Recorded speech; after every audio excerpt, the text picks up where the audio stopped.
장관, 이 나라 사회에서 맡은 선장현 최경민이라고 합니다. 반갑습니다.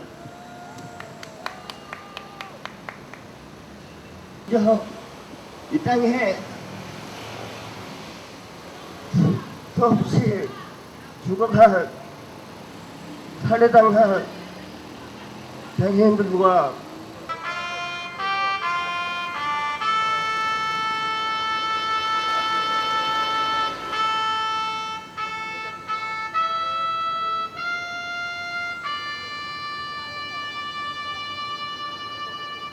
바로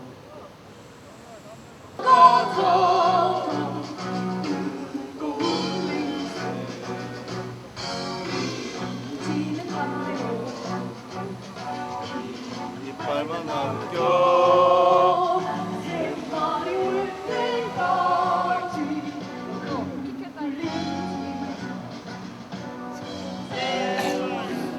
흘러가고 상처를 받아 깨어나서 외치는 한분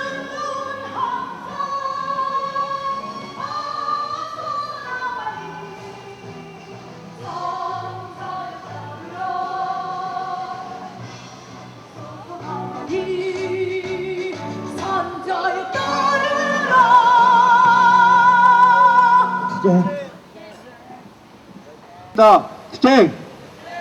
투쟁! 우리는 7월 4일부터 매주 수요일 날 12시부터 1시까지 광화문 사거리에서 장애인 생존권 확보를 위한 횡단보도 건너기 투쟁을 하고 있습니다. 지난 7월 4일부터 오늘까지 4일에 걸쳐서 계속 진행을 하고 있고 이후에도 계속 수요일마다 생존권 투쟁을 위한 횡단보도 건너기 투쟁을 이어나갈 것입니다. 우리가 투쟁을 하면서 어떠한 것들을 가지고 투쟁을 하고 있습니까? 그것은 장애인 연금법 제도라든가 장애인 활동보조 권리 보장, 장애인 탈시설화, 주거권 보장, 그리고 정신지체 발전장애 지원법, 그리고 사회복지사업법 개정, 장애인복지 예산 확보를 위해서 시민선전전을 하고 있습니다. 지난 6월에 우리는 이 7대 요구안을 가지고 보건복지부 장관 면담을 요청했습니다. 그리고 보건복지부 앞에서 기자회견을 했습니다. 6월 달에 보건복지부 앞에서 기자회견을 하고 이러한 7대 요구안에 대해서 민원을 접수했습니다. 그런데 보건복지부는 이에 대한 그 어떠한 답변도 하지 않고 있습니다. 한마디로 말해서 쌩 까버렸습니다. 정말 우리는 생존을 위해서 기본권을 보장받기 위해서 서로 바뀐 보건복지부 장관 면담을 요청했는데 보건복지부 장관은 우리의 요구에 대해서 그 어떠한 답변도 하지 않고 있습니다. 동지 여러분, 우리가 이 자리에서 단식을 하고 노숙을 했습니다. 서울시청 앞에서도 했습니다. 세종문화회관 앞에서도 했습니다. 이제 우리는 이 7대 요구안을 가지고 광화문 앞에서 투쟁을 이어가려고 하고 있습니다. 지금 180시간 특례 적용이 된다고 합니다. 그 이후에는 그 어떠한 것도 논의된 바 없다고 합니다. 보건복지부가 지금 자격이 끝나면 8월 10일 날 결과를 발표하고 그에 따라서 결과에 따라서 9월부터 추가 예산이 지원이 된다고 합니다. 동지 여러분, 우리는 너무나도 동지 여러분, 우리가 너무나도 당연한 것들을 요구하고 있고 그 당연한 것들을 이 사회가 국가가 책임지고 권리로 보장받을 수 있도록 보장할 수 있도록 그러한 지급투쟁을 이어가야 할 것입니다.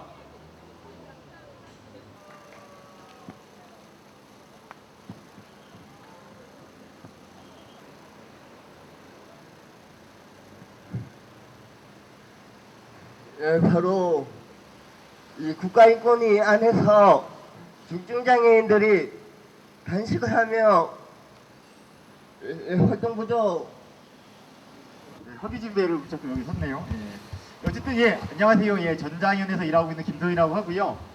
아까 그 횡단보도 건너기 오늘 이제 탑사치 하는데 그런 것 같습니다. 저희가 이 광화문 사거리에서 정말 치열한 지금 저희가 7대 요구안을 내놓고 보건복지부 장관에게 정식적으로 이거에 대한 답변을 해라고 공문까지 넣어놓고 저희가 이렇게 주법 투쟁을 하고 있습니다. 취업 투쟁을 많이 해도 광화문 사거리에서 이것이 정말 근데 앞으로 계속적으로 아까도 언급하셨지만 보건복지부가 이 문제에 대해서 계속적으로 이렇게 이제 쌩을 까고 있다라면 아마 다시 한번 우리의 이 주법 투쟁으로 진행되고 있는 광화문 사거리 횡단보도 건너기 어떻게 정말 강화될지 아마 그거는 아마 보건복지부의 좀 입장에 좀 달려있는 게 아니라 이런 생각도 해봅니다. 그래서 어쨌든 저희가 오늘 굉장히 투쟁도 평화롭게 주법 투쟁도 하고요.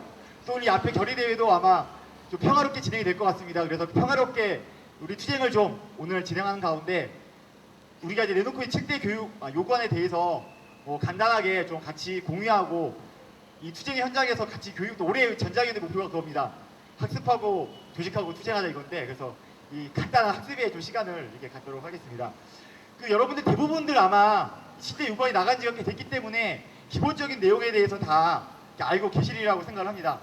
근데 저희가 지금 첫 번째 요구안으로 내걸고 있는 것은 장애인 연금제도 도입의 문제입니다. 이 장애인 연금제가 사실은 2002년도부터 이 장애인계에서 요구안을 제출했었고 법안을 만들려고 했었고 투쟁을 해왔습니다. 그리고 그 당시에 2002년도 당시 대선 있을 때 현 노무현 정부는 물론이고 모든 대선 캠프에서 장애인 연금제를 도입하겠다 이렇게 공약으로 약속을 다 했던 상황입니다. 그렇지만 지금 노무현 정부가 다 끝나가고 있는 상황인데도 이게 지켜지고 있지 않습니다. 그런 상황에서 저희가 작년부터 이렇게 활동보조인 제도화 투쟁이나 이런 것도 열심히 하는 가운데 지금 문제는 이 장애인 연금 문제가 그렇게 우리의 좀 투쟁의 과제에 한발 떨어져 있는 상황에서 이것이 지금 보수 정당들의 어떤 생색내기식 성과물 이런 식으로 지금 논의가 굉장히 진행이 되고 있습니다. 그래서 지금 현재 국회에는 열린우리당의 장양숙 의원이 낸 소득보장법안과 한나라당의 정환 의원이 낸 집주인의 기초연금 법안이 올라가 있는데 이 법안들이 아시다시피 우리 장애인 민중들의 요구로부터 출발하지 않았기 때문에 모두 다 너무나 큰 한계를 가지고 있습니다. 그래서 저희는 지금 여기에 나와 있는 이런 요구들을 담은 법안을 빠르게 준비를 해서 제출을 할 예정이고요. 이것에 대해서 우리가 잘 알고 있어야 또 힘차게 좀 투쟁을 할 수 있을 거라고 생각합니다. 그래서 요구는 간단합니다. 어떻게 보면 크게 우리가 얘기하는 장애인 연금은 크게 두 가지로 구성이 됩니다. 하나는 바로 우리가 장애를 가지고 있음으로 인해서 그것에 대한 배려가 이 사회가 제대로 그것을 배려하지 못하고 차별함으로 인해서 생기는 추가 비용이 있습니다. 우리가 왜 보통 장애인 실태조사하면 장애로 인한 추가 비용 이런 얘기들을 아마 들어보신 적이 있을 겁니다. 그래서 이 장애로 인한 추가 비용은 내가 소득이 많건 적건 간에 그 장애 때문에 생기는 차별적인 요소 때문에 생기는 추가 비용이기 때문에 모든 사람에게 다 제공이 되어야 된다는 겁니다. 그래서 그런 장애로 인한 추가 비용으로 구성되는 부분들을 우리는 일단 지금 기본 급여라고 얘기하고 있습니다. 그래서 이 기본 급여는 소득이 많건 적건 모든 사람에게 내가 장애가 있는데 그것을 이 사회가 배려하지 않아서 생기는 차별적인 요소이기 때문에 모두에게 다 제공돼야 한다. 이런 걸로 생각을 하시는 데 있어요. 그것을 저희가 요구하고 있는 거고요. 그 다음 두 번째는 이런 장애로 인한 추가 비용이 아니라 내가 장애로 인해서 노동시장에도 제대로 참여하지 못하고 여러 가지 소득 활동을 제대로 벌이지 못하는 실제로 내가 소득이 낮은 부분에 대한 이 보전이 있습니다. 이것을 우리는 보통 생활급여라고 얘기합니다. 그래서 이 생활급여는 당연히 아까와 같이 모두에게 제공되는 것이 아니라 일정한 소득 기준을 가지고 아마 제공이 될 겁니다. 근데 문제는 지금 정치권에서 논의되고 있는 모든 장애인 연금 관련된 법안에서는 이것을 가구소득을 기준으로 자르고 있습니다. 그렇게 되면 무슨 문제가 생기냐 하면 나는 실제로 소득이 하나도 없지만 내 형이 혹은 내 사촌이 내 가족 중에 누군가가 소득을 가지고 있으면 그 가족이 알아서 내 생계를 책임져라 이렇게 되기 때문에 내가 소득이 없어도 급여를 받지 못합니다. 그래서 이 장애연금은 이 생활급여 부분에 있어서의 소득 기준이 반드시 개인 소득 기준이 되어야 하고 내가 최저임금 이하의 소득을 가지고 있다라면 그거에 대한 차액만큼 이 생활급여가 적용이 되어야 된다. 이 두 가지가 바로 저희 핵심입니다. 그런데 정치권에서는 기본급여도 모두가 다 제공하려고 하지 않고 생활급여는 바로 가구소득을 기준으로 자르려는 이런 기만적인 행태를 보이고 있습니다. 그래서 이런 부분들이 수정된 법안이 발의가 될 거고 저희가 투쟁을 앞으로 제대로 하지 않으면 지금 우리가 활동보조인 서비스와 더불어서 중요한 것이 바로 소득보장 문제라고 얘기하는데 이것이 정치권 노름으로 끝장나버리는 이런 아주 불행한 결과가 올 수 있습니다. 앞으로 우리가 이 문제에 많이 관심을 가져야 되겠고요. 그 두 번째는 활동보조인 문제인데요. 이거는 굳이 언급하지 않겠습니다. 우리가 너무나 잘 알고 있고 바로 이 생활시간 보장과 자부담 폐지라는 아주 핵심적인 요구를 중심으로 한 공공수선 보장 이것이 요구이고 여러분이 너무나 잘 알고 계시기 때문에 활동보조 권리에 대해서는 생략하고 넘어가겠습니다. 그럼 세 번째는 수용시설 장애인의 탈시설 권리 보장입니다. 우리가 탈시설이라는 얘기를 많이 해왔습니다. 탈시설 얘기를 많이 해왔는데 그럼 이 탈시설을 어떻게 만들어 갈 거냐는 부분에 있어서 이 자립생활이라는 문제와 이 동전의 양면이라는 얘기를 많이 해왔습니다. 즉 사회적으로 자립생활을 할 수 있는 기반이 만들어져야 탈시설이 가능하다. 그럼 그때까지 지금 시설의 장애인들 어떻게 할 것이냐? 우리가 투쟁을 열심히 해서 그것이 다 만들어지는 날까지는 시설에 있는 것을 용인해야 될 것이냐? 그것이 아니라는 겁니다. 그것이 아니라 지금 당장 수용 시설에 있는 장애인들에게 당신이 이 시설을 나가기를 원한다라는 그런 그 욕구가 있는 사람에게는 그것에 맞는 지원책을 지금 당장 즉각적으로 제공해야 된다는 것입니다. 그래서 그것은 바로 우리가 요구하고 있는 활동보조인 서비스나 주거권에 대한 지원과 더불어서 지금까지 장애인들이 사회에서 격리되고 배제되면서 마치 구계자처럼 수용자처럼 살아왔습니다. 그래서 그들이 이 사회에 정착할 수 있는 지원 정착금 이런 것들을 하나의 묶음으로 해서 지원하는 이런 것들을 우리가 같이 요구해 나가는 이런 투쟁들을 같이 좀 해나가야 될 것 같습니다. 그렇지 않다면 우리가 얘기하는 탈시설이라는 것은 실제로 얼마가 걸릴지 모르는 이 사회가 정말 장애인이 자립적으로 살아갈 수 있는 날까지는 그 탈시설이라는 것이 하나의 구호로밖에 머물 수 없기 때문에 이런 요구들을 우리가 지금부터 하나씩 준비해서 제대로 투쟁을 해야 한다고 생각을 합니다. 그 다음에 말씀드릴 문제가 바로 장애인 주거권 문제입니다. 바로 이 장애인 주거권 문제 역시 우리가 활동보조 서비스, 소득보장과 더불어서 이 자립에 있어서 가장 기본적인 요소라고 얘기했던 부분입니다. 그런데 지금 사실 이 장애인 보증들에 대한 어떤 주거 정책이라는 것이 사실 아주 지금 전무한 상황입니다. 그래서 저희가 요구하고 있는 것은 크게 한 3가지 정도로 일단 요구안을 뽑아서 이것부터 좀 바꿔나가자 이런 요구안을 담았습니다. 바로 그 첫 번째는 지금 이제 공공주택이나 국민 임대주택이 있습니다. 우리가 장애인들이 뭐 시설에서 나오든 아니면 집에서 독립을 하려고 하든 주택을 얻을 때 사실 첫 번째로 많이 찾아보게 되는 것이 바로 이런 임대주택입니다. 그런데 지금 임대주택이 아시다시피 영구 임대주택은 이미 더 이상 지어지지 않기 때문에 나가는 사람이 없으면 들어갈 수 없습니다.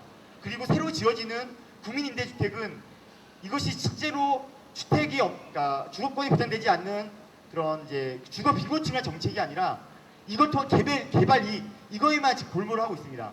그래서 이것이 실제로 장애인에게 우선순위는 있지만 실제로 장애인이 들어갈 수 있는 보증금의 수준이나 임대료값이 너무나 비쌉니다. 그래서 실제로 20% 안에서 우선 분양을 한다는 것이 그림의 떡입니다. 그래서 저희가 요구하고 있는 것은 이런 임대주택에 대해서 단순한 우선순위가 아니라 일정 비율을 아예 코트제로 장애인이 들어가게 아예 할당을 해 놓으라는 겁니다. 그리고 그 할당된 그 주택에 대해서는 바로 그런 개발이익, 지금 엄청나게 올라가고 있는 이 개발이익 환수를 통해서 무상에 가까운 지원을 해야 실제로 장애인들이 거기에 들어서 살 수 있는 이런 조건이 되는 것이기 때문에 저희가 요구하고 있는 것은 바로 이런 임대주택에 대한 코토제와 거기에 대한 그 부상 지원입니다. 이런 것들이 돼야 실제로 장애인들이 들어갈 수 있는 이런 집들이 생길 겁니다. 그리고 이제 그 두 번째는 지금 여러분 아시겠지만 우리가 그 각종 주택과 관련된 정책은 사실 어디가 담당합니까? 건설교통부가 담당을 합니다. 그리고 그것에 관련된 핵심적인 법안은 바로 주택법입니다. 그런데 지금 그 장애인 주택과 관련된 여러 가지 편의시설이나 이런 그 주택을 지을 때 장애인에게 적합하게끔 만드는 문제 이런 것들은 주택법 내에서 하나도 그러니까 명시가 되어 있지 않습니다. 그리고 이 모든 것은 이제 편의증지법에서만 아주 간헐적으로 명시를 하고 있는데 이런 수준에 있다 보니까 실제 새로 지어지는 주택들이 장애인이 접근권 자체가 보장되지 않습니다. 그래서 저희는 바로 그 주택법의 주요한 조항들에 장애인의 접근권과 주거 편의성을 보장하는 거 다 명시할 것.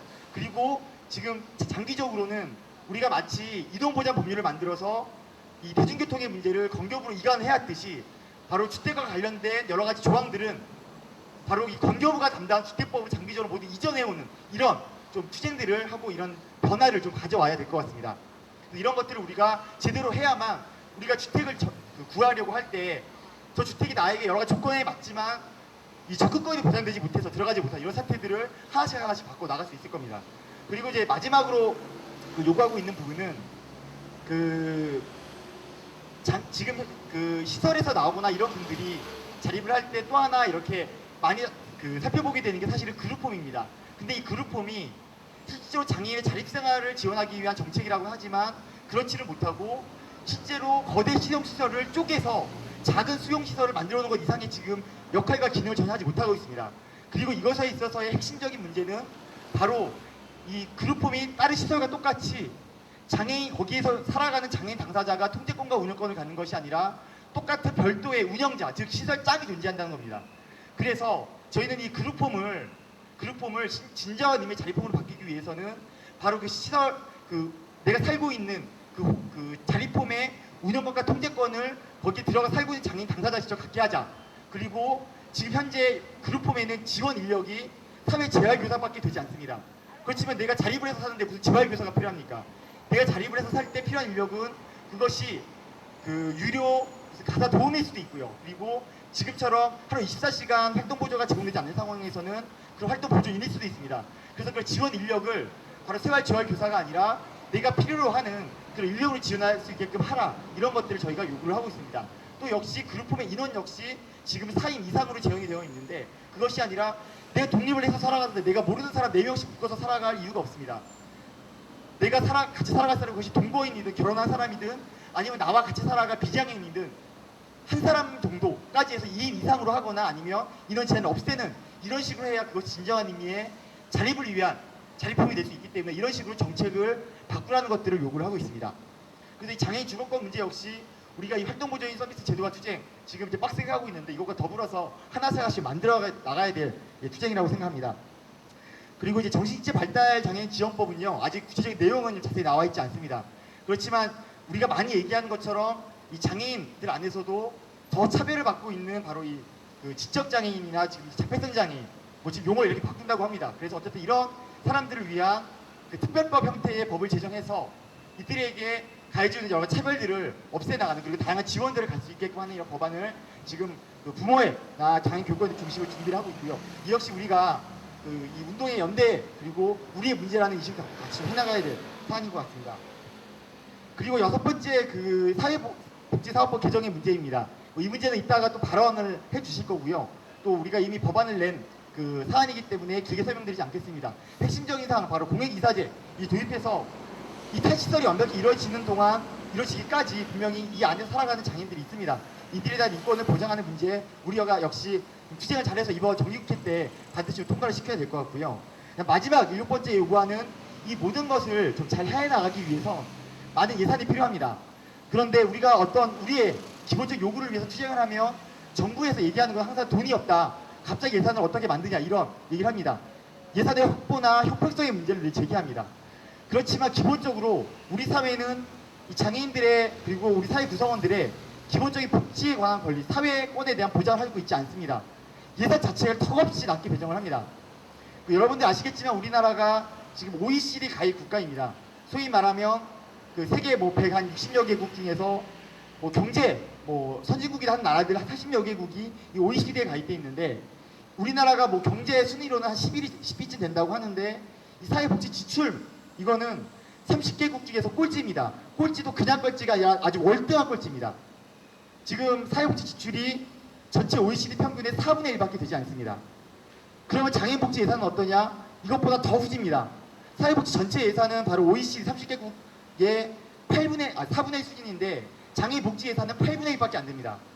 바로 이런 쥐꼬리만 예산을 가지고 이걸 쪼개서 뭘 해보겠다고 하니까 바로 이 기본적인 권리들이 보장이 되지 않습니다. 그래서 정부에게 우리가 요구하는 것은 적어도 니네가 맨날 세계화 얘기하면서 노동자들 탄압하는 이런 법률만 뭐 글로벌 스탠다드 기준에 맞추는 것이 아니라 바로 기본적인 민중들의 복지를 위한 예산부터 적어도 OECD 기준에 맞춰라 이런 요구들을 하고 있는 것입니다. 그래서 바로 이런 예산 확보의 문제 역시 좀 하나의 큰 틀로서 우리가 요구를 제시를 해야 다른 요구들을 원활히 좀 제시하는데 아마 큰 기반이 될 수 있을 거라고 생각합니다. 예, 이상으로 7가지 요구안에 대한 설명을 드렸는데요.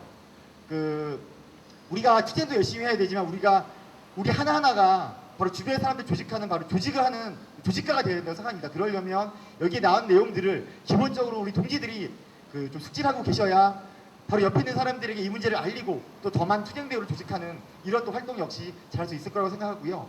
그래서 웬 집회에서 이렇게 길게 이런 거 설명하나 생각을 하시겠지만 오늘 이 자리를 통해서 확실히 이 7대 요구안을 좀 알고 이후에 정말 내가 한 사람 한 사람을 더 조직해서 정말 9월에 있을 우리 장애민족연대에 때는 더 많은 정말 사람들을 모아서 열심히 잘 투쟁했으면 좋겠습니다. 이상으로 7대 요구안 설명을 모두 마치겠습니다. 감사합니다. 장애인의 힘으로 때와 전차도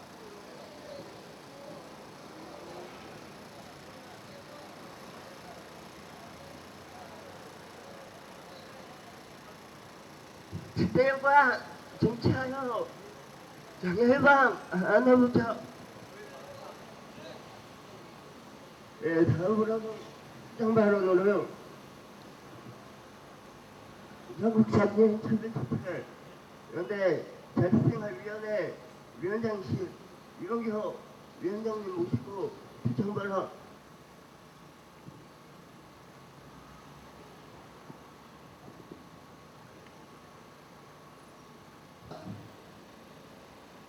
이제 날도 덥고 기운도 많이 빠집니다. 아까 횡단보도 건너기 잘 하셨나요? 열심히 따라가려고 정신 없었는데 어떤 시민은 그러시더라고요. 이 장애인들이 왜 그러냐. 그러니까 옆에 있는 사람이 하는 말이 광화문 사거리가 워낙 커서 장애인들이 횡단보도 건널 때 어려우니까 파란 신호등 시간 늘려달라고 지금 시위하는 것 같다. 근데 그것도 참 맞는 얘기거든요.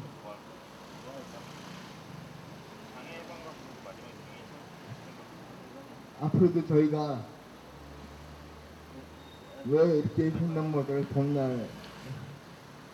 건너야 되는지 호기진 몸으로 설명을 한 10대 요구안 어느 것 하나 소비할 수 없는 요구안들입니다.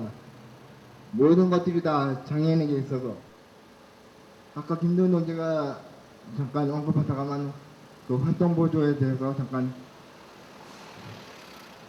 발언을 할까 합니다.